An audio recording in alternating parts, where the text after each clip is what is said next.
Welcome, dear listeners. Welcome to Achtung, Millwall. Welcome to today's edition of Something for the Weekend, which was recorded literally just before the announcement was made that Sunday's match at Luton has been postponed due to a frozen pitch. So please, keep it all in mind when you listen to the rest of the show. Thank you for listening. Arrivederci Millwall. Take it away, band.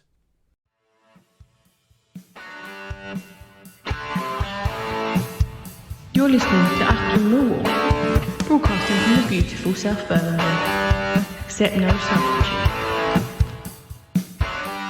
Hello, dear listeners. Welcome to another Friday Something for the Weekend show. It's Friday with Fizz. Here is the man himself, Neil Fissler. How are you, Neil?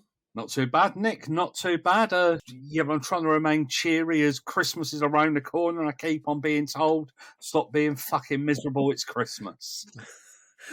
We've all heard about the Grinch, and it's not Mick Lynch, it's Neil Fissler.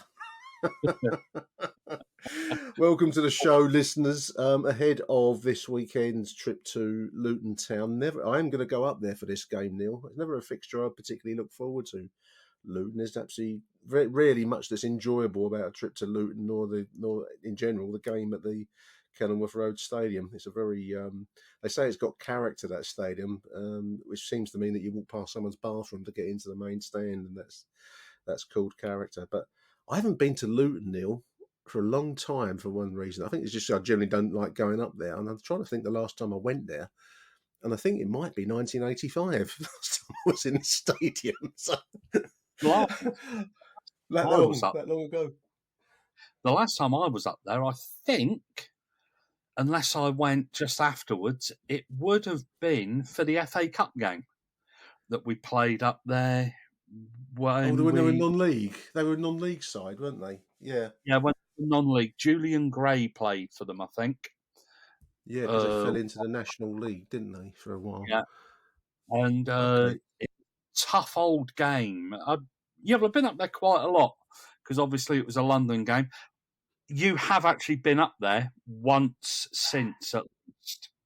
I saw you up there for an evening game. Right. That's lost in my memory. The old memory's fading now. I'm over the age of 60, listeners.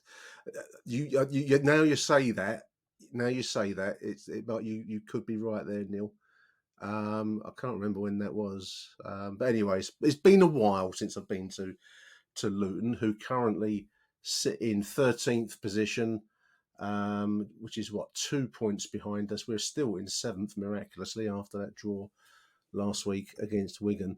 I was thinking about that draw, 1 each at home to Wigan, Neil. It was a bitterly cold afternoon, and as the afternoon wore on, I thought the Millwall performance, which started out quite bright for me, we had chances, especially in the first half, but the second half we faded badly and got quite ragged towards the end. I'm not completely without hope that we can get back our mojo, because there are glimpses of moments where we were moving quite nicely and we got 1 or 2 chances. I'm thinking the Vogelsam having a close range header that went another day might have gone in the net. So we're not completely out of it, but we do need to find a range of sparks other than the man himself, Ian Fleming. Would you agree with that? I would agree with that, and I think that but that break for the World Cup has knocked us sideways because we were flying, weren't we? We'd gone up to Preston, we wiped the floor with them. Yep. And it hasn't done us any favours. It mirrors, for me, a little bit like, I don't know if you can cast your mind back, when we went to Nottingham Forest before lockdown. Yeah, the famous 3-0, yeah. And Matt Smith scored that hat-trick. Yeah. And then afterwards, I think we took our time to get back into restart, didn't we? Something that might not have helped us, and this could be controversial, but not that controversial, not as controversial as I normally am, is that we were one of the only few clubs in and around the top part of the Championship that didn't go abroad for that 10-day, 2-week break. A lot of clubs, Scotland, went to Dubai and played a couple of games, I think, and other clubs have been there. But Millwall being Millwall, we decided to do everything on the cheap. And we gave the players 10 days off, and or a week off or something, and they all went to Dubai on their holidays, and I think Zion Fleming went to Egypt, didn't we He say? did And Egypt. Yeah, posted pictures with his girlfriend at the pyramids. I don't know where Gary Rowett. Maybe he went to the Isle of Wight. I don't know. Maybe he fancied a short break. Back at his old man's prison or something. I don't know. I but you, think you're right. Well, warm weather training or warm weather work would have. I don't know. Maybe it would have yeah, kept you it would together. have thought just to get people's sun on, just to get sun on people's backs and do something a little bit different. It probably okay. It might have cost us a few quid. But to have gone to Portugal or Spain, you Yeah, don't have to go to the Far East. Yeah, you don't have to go to Dubai and places like that. There are warmer places a lot nearer and probably a lot cheaper. And you would have thought that it might have made a bit of sense, but it probably just Millwall, isn't it, really? we don't do. No, we don't seem to do that, do we?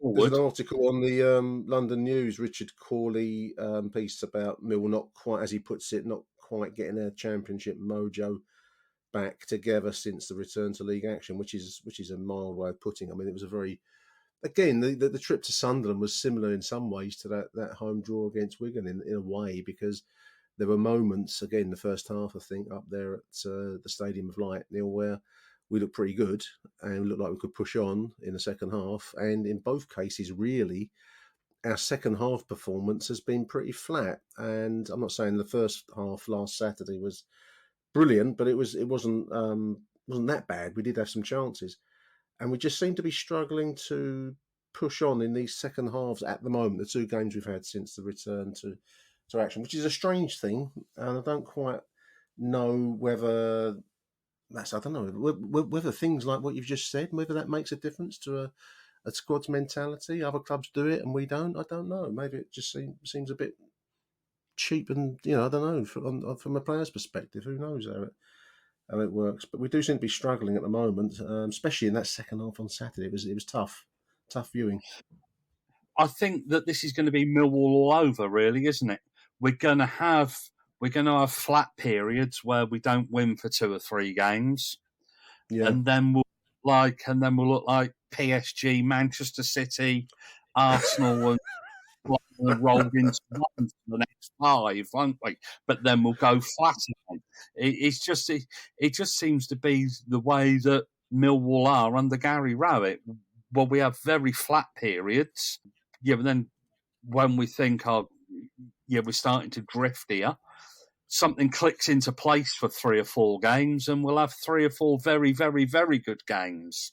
I posed a question to myself and my notes here, and I put it to you and put it to the listeners in a way. Is Gary Rowett our Millwall version of Gareth Southgate? I mean, you've made the point before now that we need, as a club, and I think you're right, that we need to manage our expectations a little bit like, to some extent, England. I think it's both are managers that have probably done better than the amount of love that they both get back. But neither are particularly beloved of their following. I mean, England obviously is a national side, but I'd say neither manager really have gripped the imagination, and yet both are seventh in the table. You and me both know that's historically a very good position by Mill standards, 22 games into a season. But neither just seem to draw the love, as the modern way to put it has it. They don't excite, and I think that can. I think you're right about having flat periods as a consequence. I think we'll get some good results, and then we'll get a few flat results. It just seems to be the way they work. Yeah, with Southgate, I don't think universally popular because he's actually Gareth Wokegate, isn't he? There we are. We are 8 minutes into the recording. There it is. All of you woke bingo ticket holders out there. Yeah, well, I wasn't going to mention it, but I think that it's his style of play, and I think you're right. His style of play isn't particularly attractive, and Gary and the way that Rabbit's got us playing isn't particularly attractive all the time, is it? And No. I think that Rabbit was unfortunate that he took over from Harris, a club icon and somebody that people still want in charge. I don't know why. He's not doing But very well now, listeners, is he? I mean, you know, I love Neil Harris to bits, Neil, but it's bottom of the table, I think. That League Two, they're yeah, looking at non-league. yeah. The problem with Rabbit is he comes out and he's very personable, and he seems like a very nice guy. Yeah, obviously he ran the London Marathon for the Food Hub the Yeah, day after, yeah. and that's fair play. I couldn't even think about running it or having a stroke just thinking about 26 miles. He comes out in the he comes out and he doesn't say an awful lot. There was a story, I think we'll probably touch upon it later on, where he's talking about he won't be rushed into playing young players this season. Obviously, yeah. there's a clamour for Isaac Alofe to get some game time. Assay, is it, impressed in that friendly the other week? Yeah. And got this new lad coming in. The Irish boy, yeah. He says a lot, but without saying anything. Yeah, it just seems to be typical management speak, and I don't think he's engaged with the fans. I don't know why, because he is undoubtedly the best manager that we've had for a number of years. I agree. Well, I've said it a number of times. I don't think at the moment we'll get a better manager than Gary Rowett. Yeah, I can't see, but it just seems to. It just hasn't clicked. It just hasn't. He hasn't clicked with the fan base. I think that the style of playing 5 at the back or 3 central defenders, 2 wing backs, it isn't the most attractive football. And to be honest, we're playing in the Championship, and people want to be entertained, and they're probably not being entertained. But you look at it, it's very effective. I think if Harris had actually produced this kind of football and had been in this position, they'd be calling for statues to be built, wouldn't they, in the middle of the Burnley? And some would have those statues built anyway. But yeah, no, I mean, I make you right.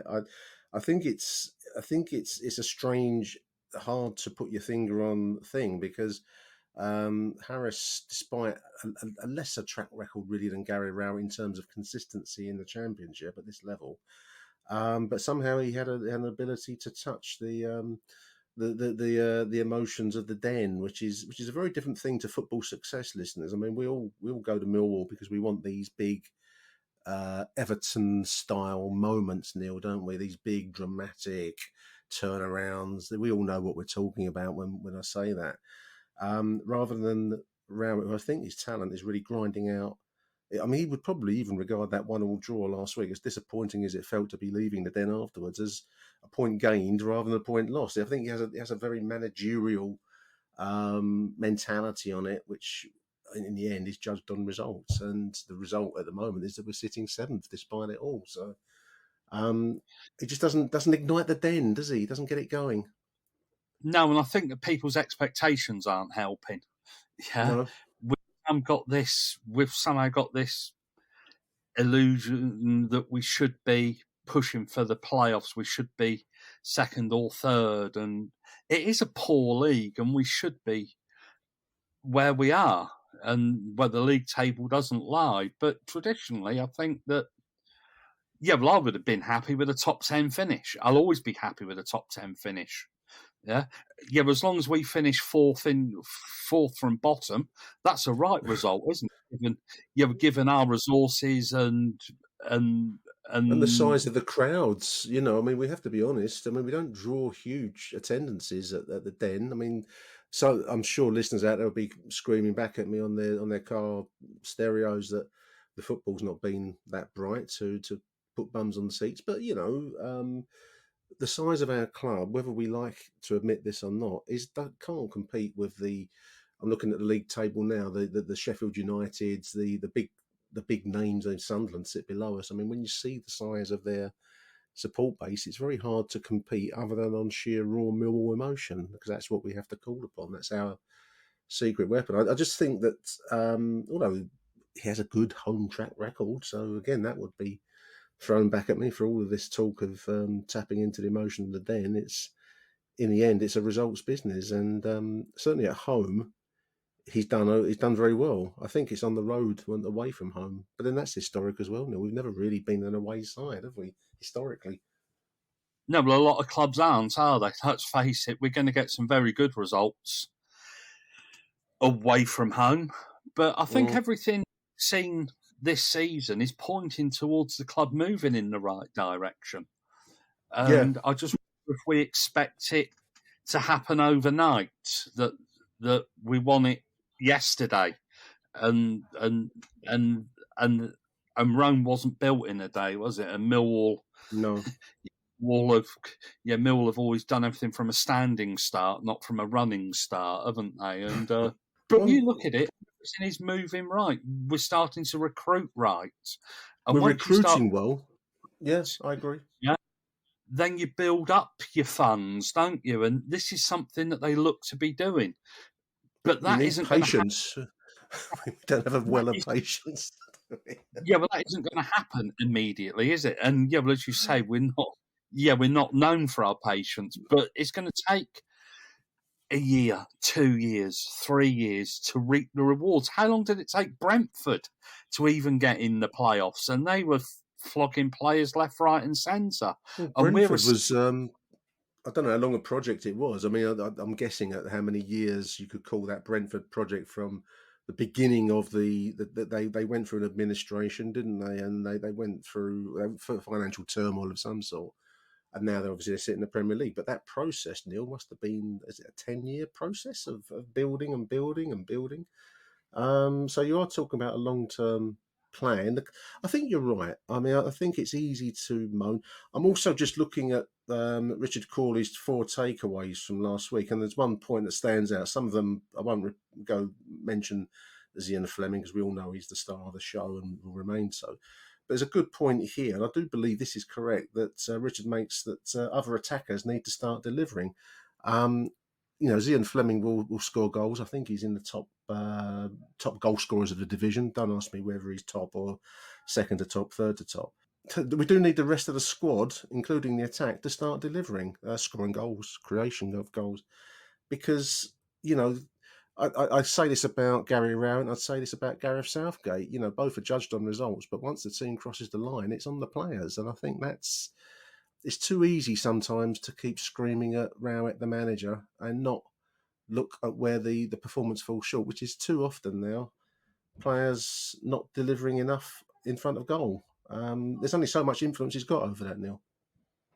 Yeah, well, funnily enough, I've just had a look whilst you were talking about Bentham. Benham at Brentford.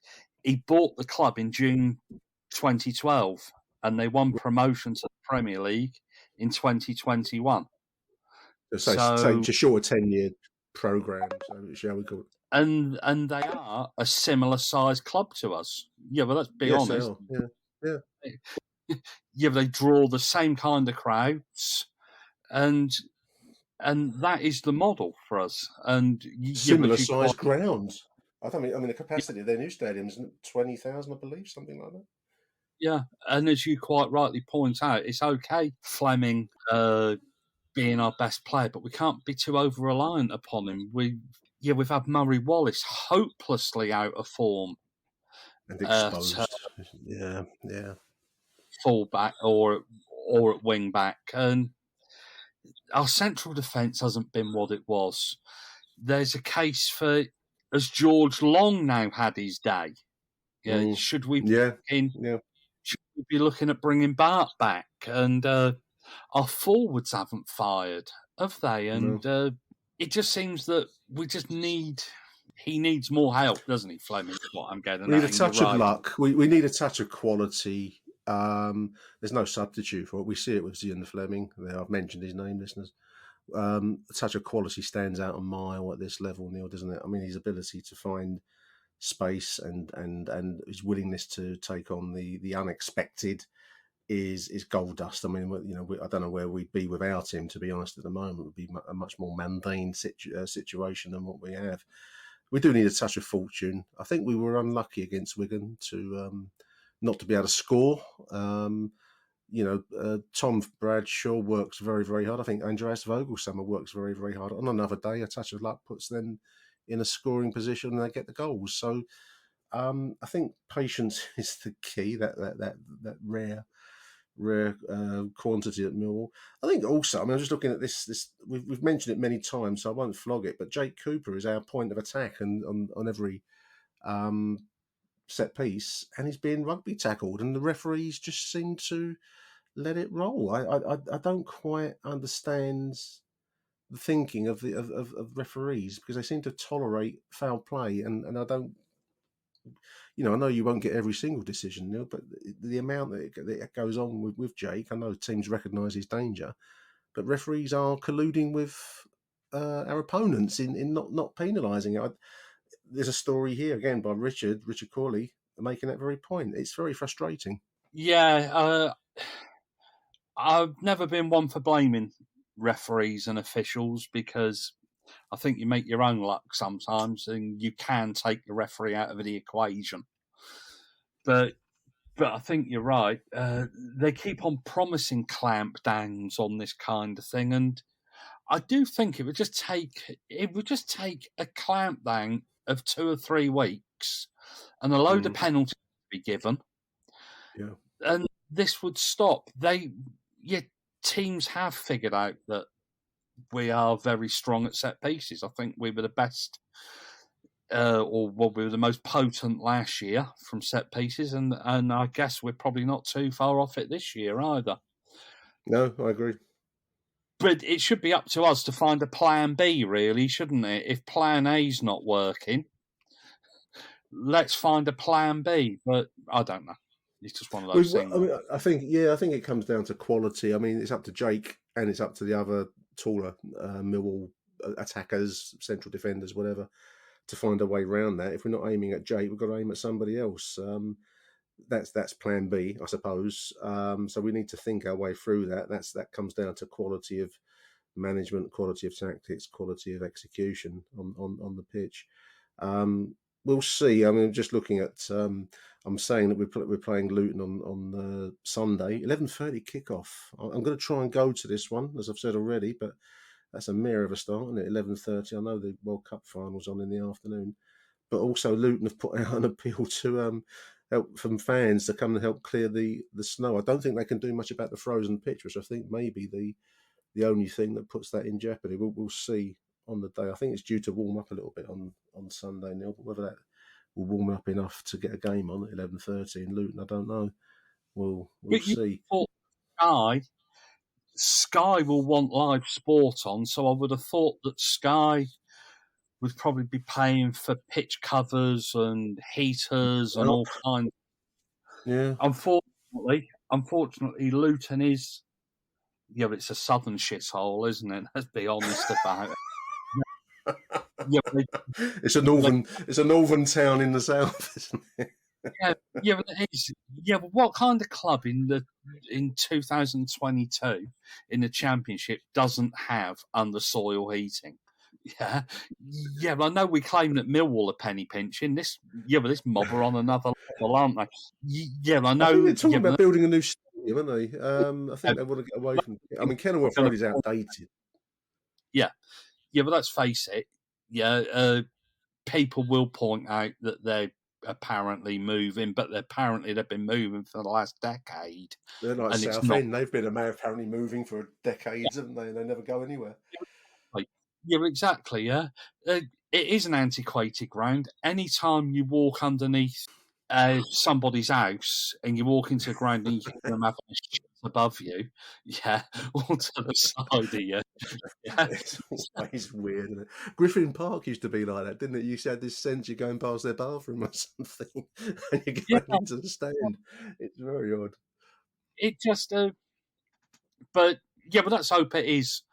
But it is on. Otherwise, we have to find something else to get miserable about, don't we? On Saturday, we do need something to get miserable about. Let's have a little bit of positivity. We've mentioned already our signing. I don't know if I'm going to say the boy's name correctly, so forgive me if you're listening. Adomo Emarku, young Irish boy, Republic of Ireland cap at under 19 level, joins Mill officially on January the 1st, 19 years old. I think, it's very, I've seen a YouTube reel, which and Troy Parrott will always be thrown back at, when you say you've seen a great YouTube reel, and the boy looks like a good prospect.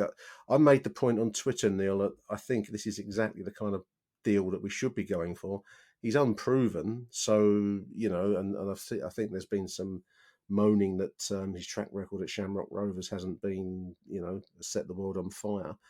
But he looks and sounds, and all of the reports I've read, and all of the kind of, staring at the internet tea leaves that you do when you see these names, he looks like a good signing. It remains to be seen how it works out. It's a risk, but it's the kind of signing that we should be making, I feel. Do you agree? Yeah, no, it looks like, on paper, it looks like a decent signing. I know that he's been written off by some of our experts already. The internet experts. That's taken a look at his scoring record. But he's actually 19 years of old. Yeah, he's actually 19. He's been written off because somebody's got a mate who goes to Shamrock Rovers who says, oh, well, he's not all that he's cracked up to be, but he just happens to have just left Shamrock Rovers. Yeah, well, I was a bit like it, I guess, when Jed Wallace left. Yeah, well, he's shit. We're not worried about him. But, it's just bravado, isn't it? Yeah? Bravado's a good word. Yeah. Well, this is the kind of signing we do need to make, yeah? Yeah, we mentioned Brentford. This is the kind of signing that Brentford would make. You roll the dice, and hopefully we add a bit of value to him. There must be something there. He's been watched by enough Premier League clubs, and I think there were clubs in Italy trying to sign him. So there is a player there, yeah? And at 18, 19, you're not going to get Harry Kane or Kylian Mbappe, are you? Yeah.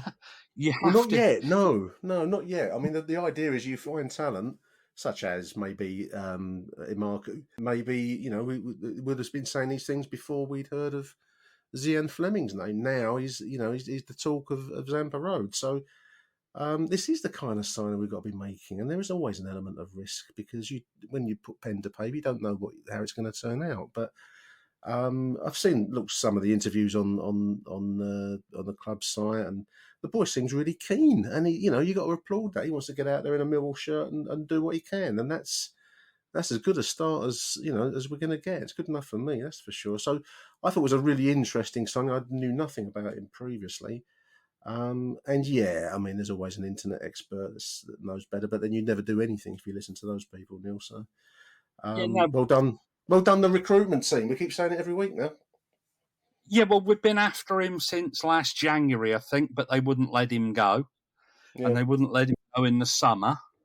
So, and I think it's the same as Fleming. We were after him last January, and we eventually got him in the summer. But obviously the Irish season, I think, works a little bit different, doesn't it? It runs like January to almost October, doesn't it? So they wanted to keep him. He's played in European competition. Yep. Yeah, he's played in the Champions League. He's played in the Europa League. I think he's played in that Mickey Mouse thing the Vermin are in.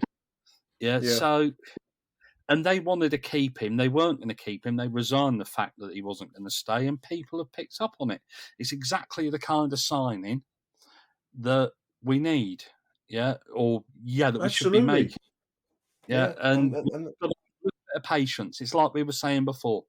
We need a little bit of patience with this kid. He isn't going to come in. We do need somebody that's going to come in and start scoring goals, but this is a longer term project, I think. I'd be very interested to know what Rowett thinks, or if he'd actually answer the question. If he'd actually give you an answer that you can understand. I want to know what his nickname's going to be. I was just been reading about Cressy for Cresswell and Stylesy and Benno. I think that the first job for Gary Rowett is to come up with his nickname. Let's give the listeners a moment or two to rebuild their patience, and we'll be right back after these messages. Achtung, Millwall.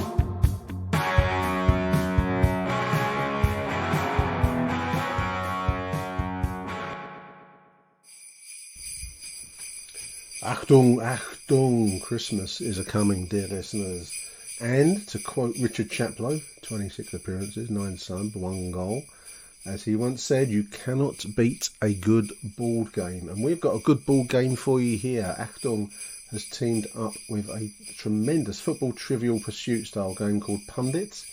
You can follow Pundit at Pundit Games on Twitter. And it's a really nice little game, actually. It's a board game. It consists of football trivia questions, easy and hard. Some of the hard ones are very, very hard. And you move along a football pitch to score goals against your opponent. It will suit the football head in your life, dear listeners. Great way to pass a Christmas afternoon.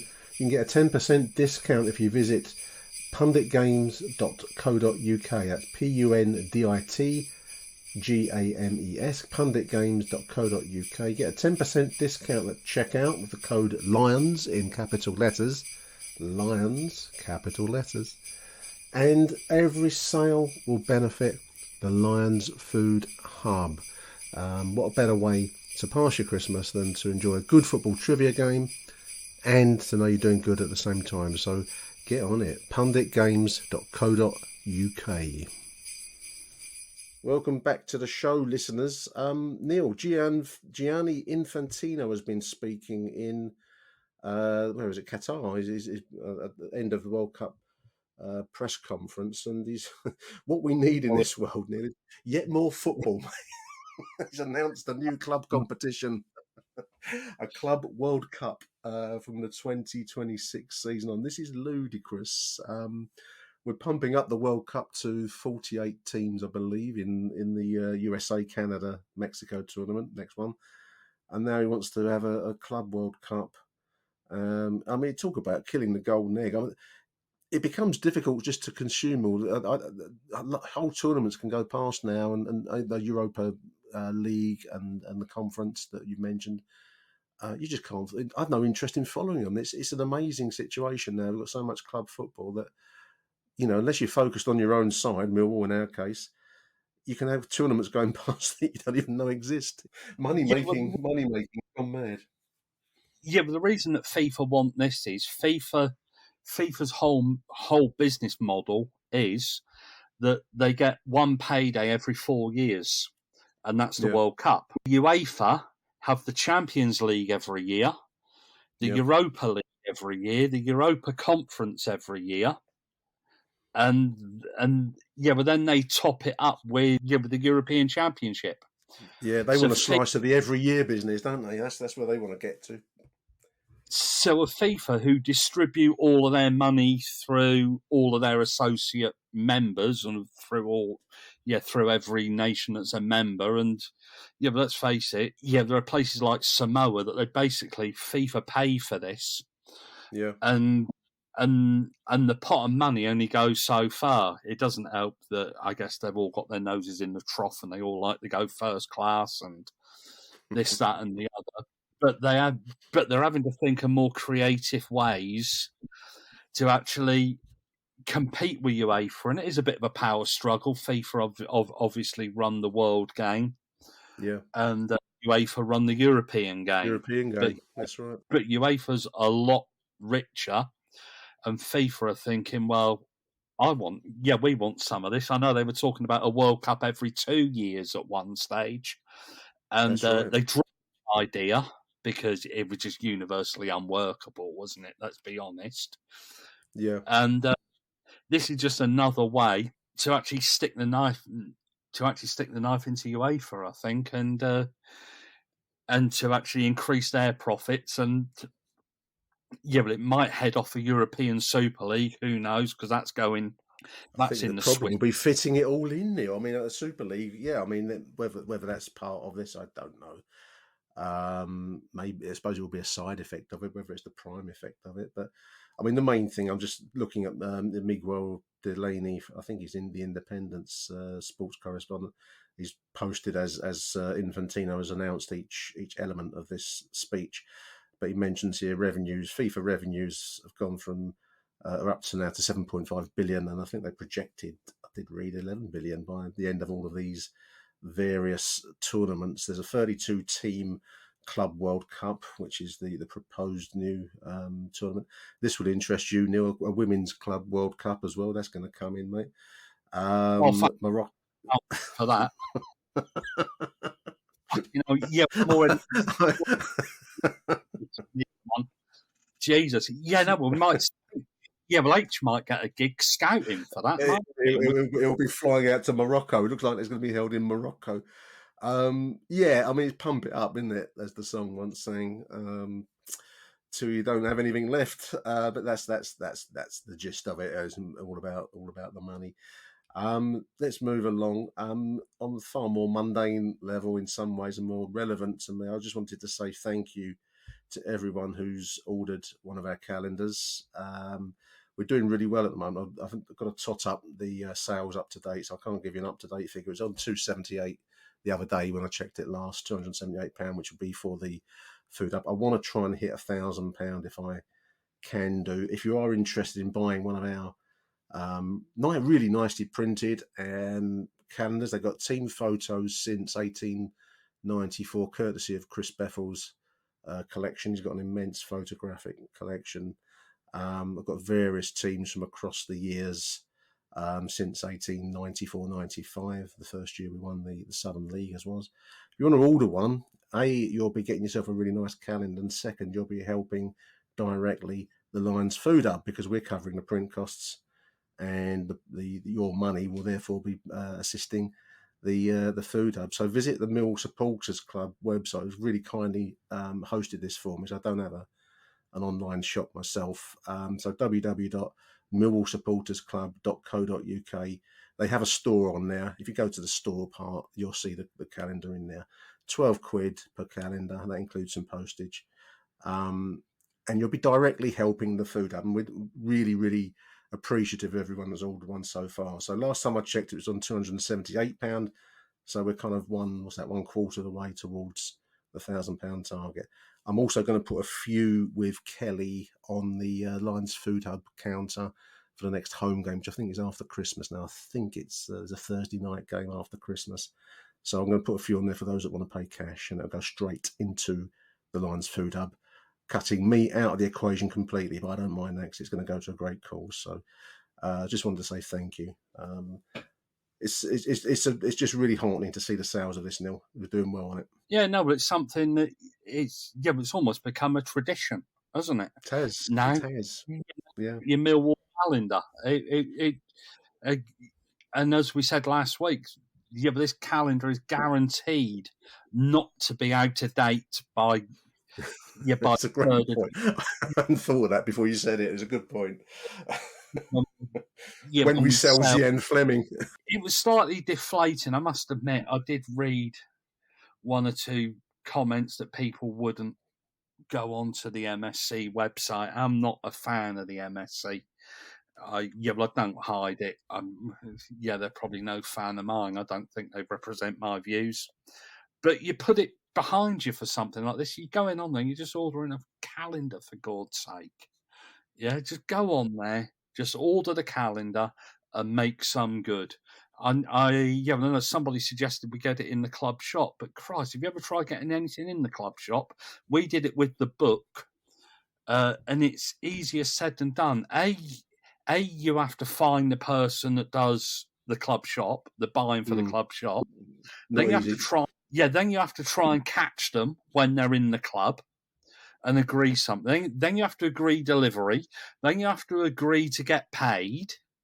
Yeah. It's just so just go onto the MSC website. You might not like what the MSC stand for, but you're doing some good in our local community, and that's what it's all about. And it's just great to see. I haven't seen one of these calendars yet. I'm half expecting it to turn up in August when they get around to. it might be August because I haven't posted you one yet, but I will. I'm going to do some after we finish doing this recording. I've got a few to post out, so I'm going to include Neil's version in that, so he can pull all my little pieces together that I've written out, and he can factually correct me where I've got anything wrong. But no, I mean it's very kind of the MSC to host it on their shop, and I just want to say thank you to them because it really helps. It helps me. I don't have an online shop. I'm going to try and get something together. And, maybe Neil and I have spoken about maybe setting something up. Apparently, it's simple. I don't know what I'm doing with online shopping, listeners. I'm born into a different era. I haven't set such a thing up. Apparently, it's simple. I wouldn't know where to start. But anyway, for the meantime, the orders go out from the MSC website. They email me when there's been a sale. I've got your name and address, and I post it. Really dead simple. And they send the money over to me. Be in January, I hope. Then we can get into the food hub in that long, difficult month of January, because we all know what that feels like. Post-Christmas January is grim, and that's the work of the food hub doesn't stop. So that's the aim. I just want to say thank you to the MSC, because it's a real help and assistance to me to get this calendar hosted like this. And we do a lot of sales. And just to repeat the website for anyone that wants to get a copy, www.millwallsupportersclub.co.uk store is on there. It's the World Cup final on Sunday. Now, are you excited? Will you be watching it, mate? Oh, mate, I'm thrilled. Yeah. I'm absolutely... Can't wait. Mate, after Luton being what was the most bizarre World Cup final, I'm going to go to Luton and I'll see if I can catch some of the World Cup final when I get home. Yeah, but the frogs against the RGs, honestly. Who do you want to win it? Who do you want to win it? I mean, I know it's like being hung or shot. Which one would you like to win the World Cup out of the two? Oh, mate, to be honest, I don't really give a shit. To be honest. Incisive opinion on this show, listeners. But I don't like the French for obvious reasons, and I don't like the RGs for obvious reasons, yeah? But I'm the only person that a quick story of England. I went to a Rugby World Cup draw a few years ago, and England drew Argentina, and they have Felipe Contepomi, an Argentina legend, there, we're all around him in a huddle. I said, "Do you think the General Belgrano and the hand of God will affect the way your country think about this game?" Amazing, you never got your own show. You get a story out of them, haven't you? But so I don't know, mate. I'm not even sure where I'm going with this story. To be quite honest. I think we'll move along from that. I mean, I from a football perspective, I think. I probably watched the darts. Watched the darts. The World Cup has been enjoyable. What I've seen of it, but it's been pretty good. I think it's been enjoyable. I'd agree with that. Yeah. I think that this World Cup has been helped by it being played in November, because players aren't knackered going into the World Cup. So you're actually seeing, the way that Morocco played, and nobody would have expected them to get to a World Cup semi-final, and Brazil going out to Croatia or somebody. Croatia. I mean, those have been fantastic stories. I mean, I the older you get, the more World Cups you see, and you get a bit jaded. I try not to be, listeners, as you know. I try to maintain my youthful verve for football. But as far as the World Cup's concerned, I mean, it's been one or two games where it's not been so good, but overall, it's been pretty good. I think possibly for the reason that you've said, Neil. The story, of course, is Lionel Messi. Will he get his World Cup winners' medal? I mean, the French are the best team in the tournament, don't you? I mean, you putting aside anything else, I think as a team, as a footballing side, they are very, very good and have shown that. I was watching a clip the other day that was it the BBC? Might have been. It feels akin to maudlin going on about England getting beat, and it was obviously we want to do well, but like Millwall, if you don't take your chances, you can't expect to be winning a World Cup if you put a balloon of penalty eye over the bar. And I don't think we were the best team in the tournament. People keep saying it was our big moment. Well, I think the best teams invariably do finish in the final, and they invariably, subject to the football gods, win it. And I think Argentina versus France is probably the correct final. I don't get why we have this national delusion that we've got some kind of right to win it, and I don't think we're unlucky. We had a chance and didn't put the ball in the net enough times. So in the crucial moments, that's my take on it. Great, were we? I think it was touch and go at times whether or not we got out of the group. I know that we hammered around, but we looked shaky at the back. We We did held on have, against the USA in the group game. I mean, we weren't looking like. Well, no, it's a tournament. but then we wiped the floor with Wales, which is always pleasing in any sport. Well, I mean that's correct, isn't it? I mean, and we were unlucky, if you want to put it that way. But then we had a chance to score and we didn't take it. So you get what you get in that situation. So I mean, you can moan too much. I don't know about you, but I just find this whole Lionel Messi loving nauseating. Yeah, he'll play a short ball, and it's the greatest short ball ever. He scored a penalty, and they're just pulling their chopper out and pulling one off, aren't they, over him? And I just want to watch the game and form my own opinions. You're a commentator. You're supposed to describe the action. Not he played well. Who's their semi-final against? Neil? Who did Argentina beat in their wasn't France beat Morocco? Who did Argentina? It was Croatia, wasn't it? And his input was probably the difference between those two sides. They built that as Modric versus Messi, and Messi, I think, he's a great player. Whether he's one of the greatest ever, I don't know.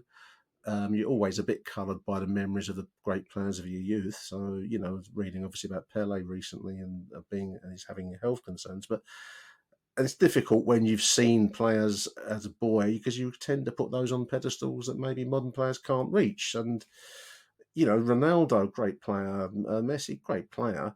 They don't emotionally touch me in a way that maybe the players of my youth do. But then that's because I'm an old git now, That's football, isn't it? I'll be interested to watch the game. I'll probably catch part of it when I get home from Luton. I'm more interested in the Luton game, to be honest.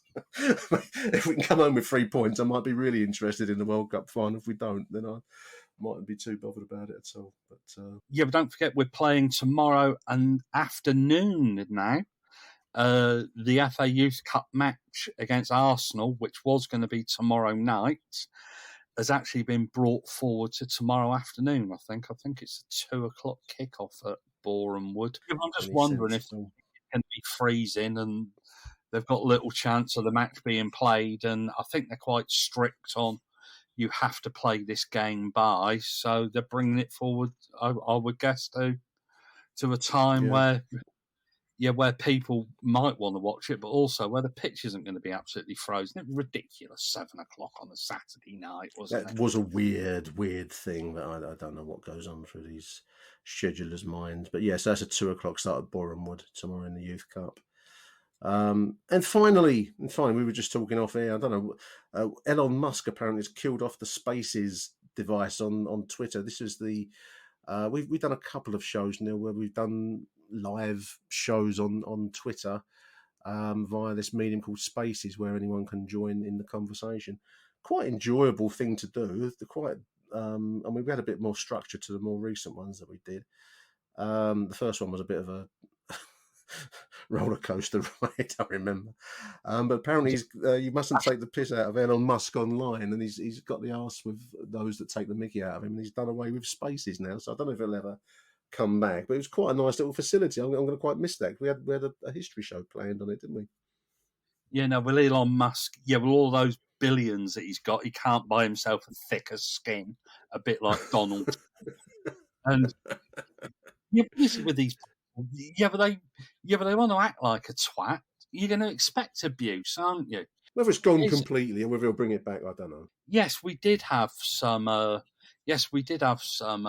Some history shows planned, didn't we? And but it would have been good because people could ask questions. People could come in, and it just gives it a bit of the ones that we did gave it a bit of an unexpected quality. You could start off with Neil and I speaking to each other about something, whatever you like, some history thing, and then someone could come in and pose a question or make a point or some memory or something. I don't know. It just gives you a bit of a live feel, which can be good, it can be bad, I suppose. But I thought it'd be quite a nice facility to. If it comes back to life again, it might do once he's got over his fit of peak.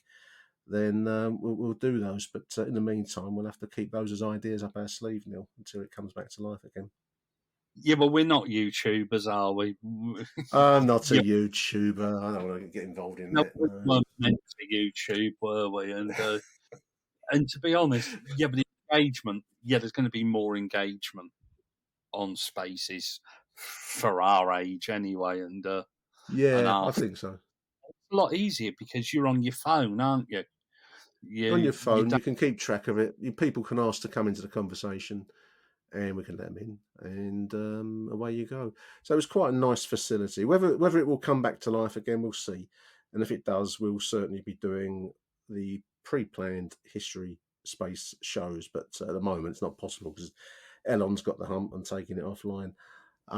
So there we are. I Yeah, think we've reached the end of my little agenda, Neil. Did you have anything you we wanted to add, mate? no, I just think this will probably be our last one before Christmas, unless we do one next week. And Yeah. yeah, just hope that. Yeah, but I can't even remember who we've got over Christmas. To be honest, that's appalling, isn't it? Luton, let's have a look. We've got Luton obviously Sunday, presuming that game goes ahead, and then we've got a game on the Thursday night after. Bear with me, listeners. We've got a game against Watford on Boxing Day, 12 o'clock kickoff. Probably won't make that one. How could I ever Watford on Bristol Boxing City. Day? Bristol City were at home Thursday the 29th. So Neil and I will probably fit a show in maybe after the Boxing Day pre-Bristol. Something for the weekends, but I'll talk to him away from this medium, listeners. But I think we've reached the end of the line here, Neil.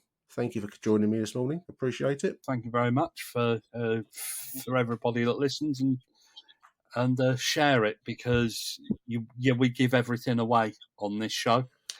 And we do. It we do.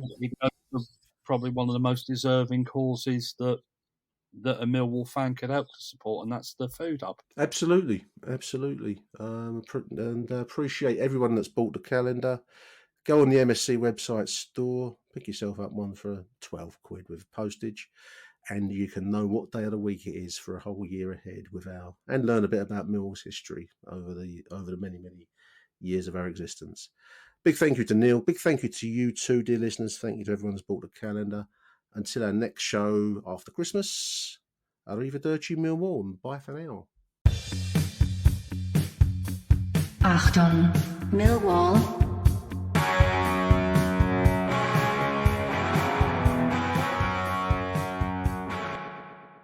Welcome back to the show. Postscript, dear listeners, postscript. Joining me to chew over the news that must have come in, Neil, whilst we were recording, that Sunday's fixture has been postponed now. I'm just looking at the Millwall Twitter feed. Millwall's trip to Kenilworth Road this Sunday has been postponed due to a frozen playing surface, and they got a picture of the most rusted, paint peeling off, scraggy old road sign for Kenilworth Road alongside the side of someone's house. It's a really untidy looking photograph to see. Maybe it goes with the news, but yeah, match postponed of this bitty season, Neil. Well, to be fair, I think that's the first time it's happened to us where we've been recording a podcast and the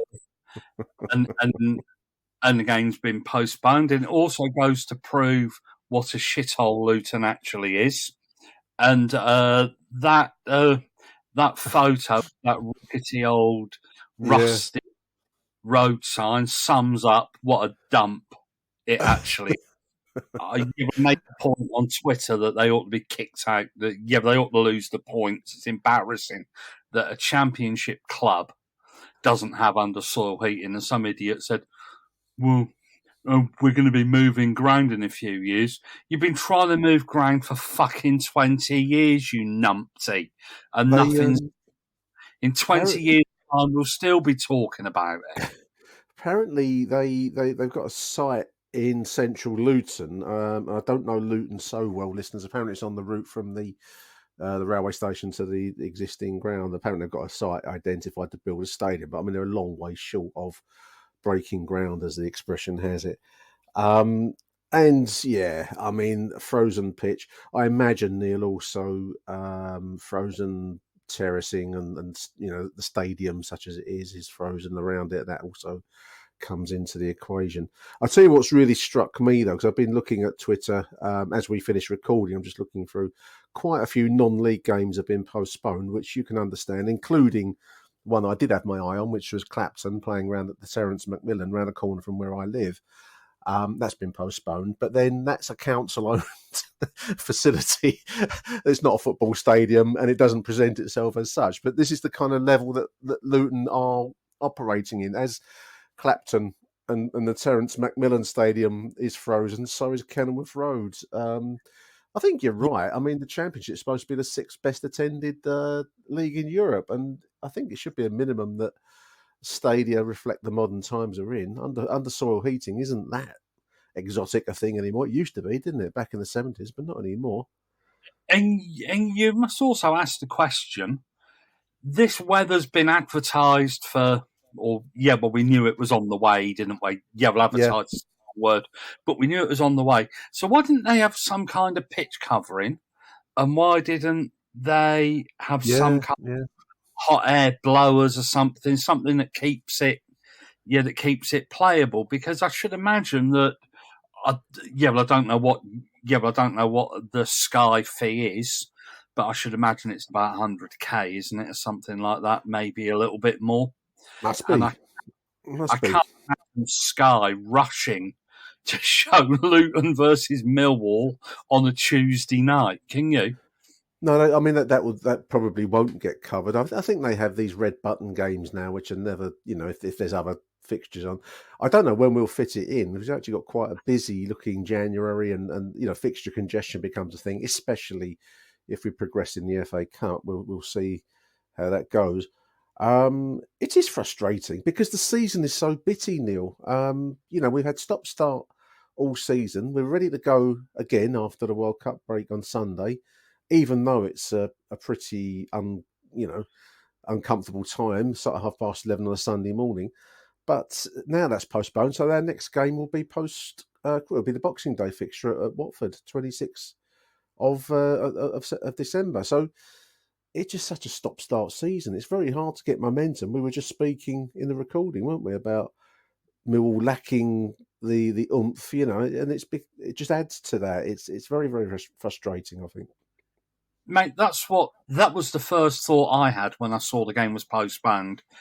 We had a couple of weeks off after the Preston game. Yeah. We played Sunderland, we played Wigan. Now we're off for another 10 days. 10 days post-Christmas. It's not doing us any favours, this. I don't know if we'll arrange a friendly midweek against somebody. You never know, a Premier League team might need some minutes. Workout. Yeah, possible. There's somebody, or Bromley. We usually play Bromley, don't we, or somebody. Yeah, but Palace are normally handy for that as well. They normally want to get a game in, but they'll have that behind closed doors. It won't be but if they do it. Yeah, but you've got to couple that with our luck with injuries. We're quite likely to pick up 2 or 3 injuries in a game that... Absolutely. It's just so frustrating that we are talking about the Championship here. We're not talking about Clapton down at the Terry Macmillan, are we? No, we're not. No. Or that's the level they work at. I mean, I'm just looking also at the club feed, Neil. The much discussed FA Youth Cup game against Arsenal at Boreham Wood. That's also been moved now. That started off at 7:00 Saturday night. It went to 2:00 Saturday afternoon. And it's now been moved to Monday, the 19th of December, which is a 7 p.m. kickoff. So the ever-moving feast that is the Arsenal versus Millwall FA Youth Cup game. Whether they'll play it on Monday, I think it's supposed to be warmer next week. So let's hope they do. Yeah, but I'll tell you what, virtually everything we discussed in that podcast has gone to pot, hasn't it? We're doing another one. What are we going to do? Oh dear. Clement weather. Fair enough, they can't play it. I thought that 7:00 on a Saturday night was a bit ambitious. I would have very odd. It was a very odd thing to set out in the first place, wasn't it? I mean, 7:00 on a Saturday night was a very strange choice of kickoff.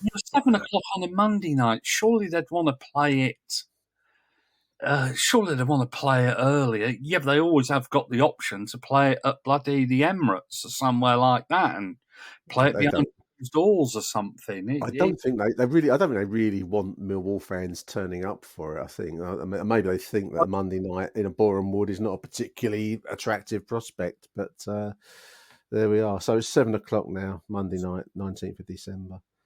Yeah, we just voted not to play between now and.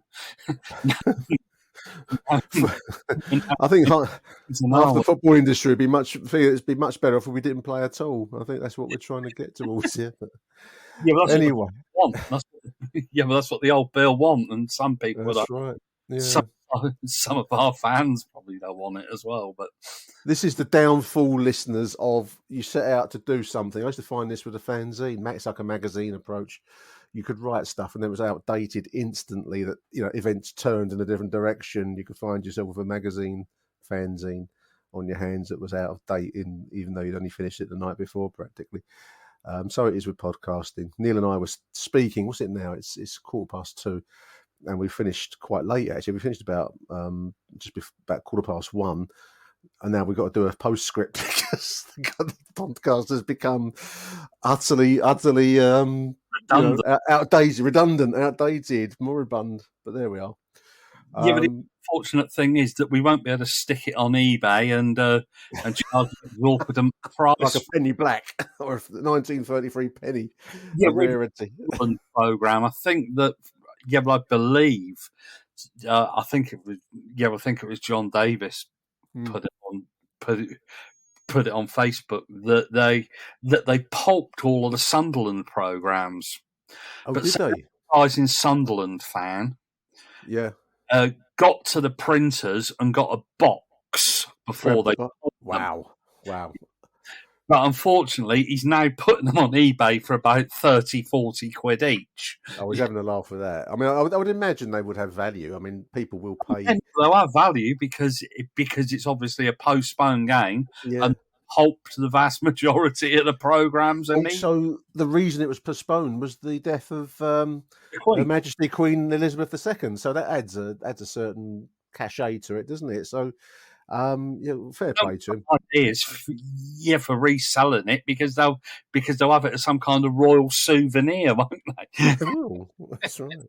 Well, fair play to him. I suppose on eBay you get what you get for it, so it's kind of an auction kind of quality to it. So we'll see. So thank you for listening into this little postscript. I'm going to stick it right on the end of the recording. I was actually halfway through editing it, so I'm not going to go back and undo it all now.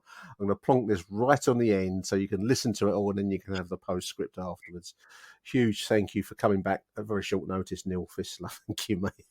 No problem at all, mate. Yeah, but it was going to happen sooner or later, wasn't it? One day. We'll be back now post Watford, pre Bristol City. I guess we'll do something then, depending on how the Watford game goes, listeners. Till the next edition, thank you for listening. Arrivederci Millwall. Bye for now. Achtung, Millwall.